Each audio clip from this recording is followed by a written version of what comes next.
With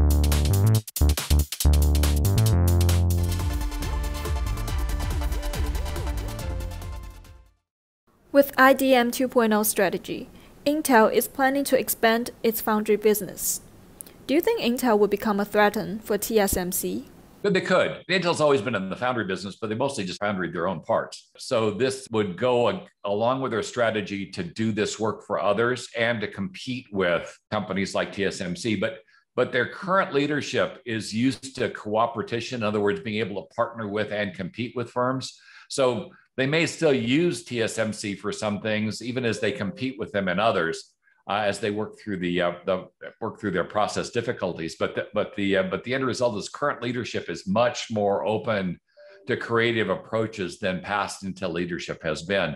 And that's probably good for the company long term. Pat Gelsinger, who's running the company, and I've known for years, with his time at VMware and working for Dell Technologies, and I think he almost always had it, he was the minority at Intel, the need to have a much more cooperative relationship with other companies and thus build up the capacity at the fabs to keep them fully occupied and profitable. Fabs can go under pretty quick if you can't keep them operating at capacity. And so he recognizes that, and he recognized a series of the past Intel policies needed to be changed in order to assure that. He's a different kind of manager than Intel has had before. Strangely enough, though, he was trained at Intel, so he also knows the kind of where the bodies are buried at Intel and knows what works and what doesn't. He's so far been pretty effective on focusing on fixing the parts that don't work and leaving the parts that are working alone. Well, he's much more interested in partnering at a very deep level and engaging across his ecosystem, both with partners and customers. So the end result is it turns Intel into a far more cooperative entity, which is going to be critical if they buy somebody like Global Foundries and start doing work more aggressively for others. It can't be one of those environments where, for some reason, people that are using the Intel fabs aren't getting the best Intel technology, because that's not going to work, or that they feel that somehow Intel is using the technology they have against them. That won't work either. But Gelsinger is actually really good at dealing with this kind of a problem now, thanks to his training both at VMware and Dell Technologies. And the end result is he's much more capable of doing this dance than he might have been a couple decades ago, or that any Intel executive that came up inside Intel has ever been. Global shortage of chip has been going on for a while. Now, some predictions say we're expecting an overcapacity in short terms. Do you agree with this argument?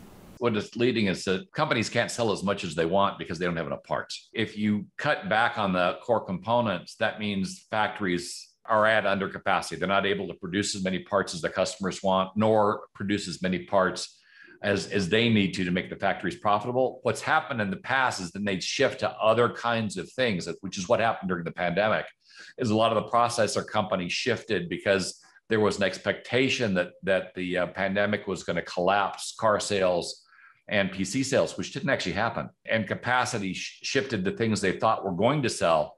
And now we're kind of caught because they're trying to shift capacity back, but you can't flip a fab that fast. It takes months to do so. So it was really as much about poor planning and poor market intelligence that resulted in this current problem.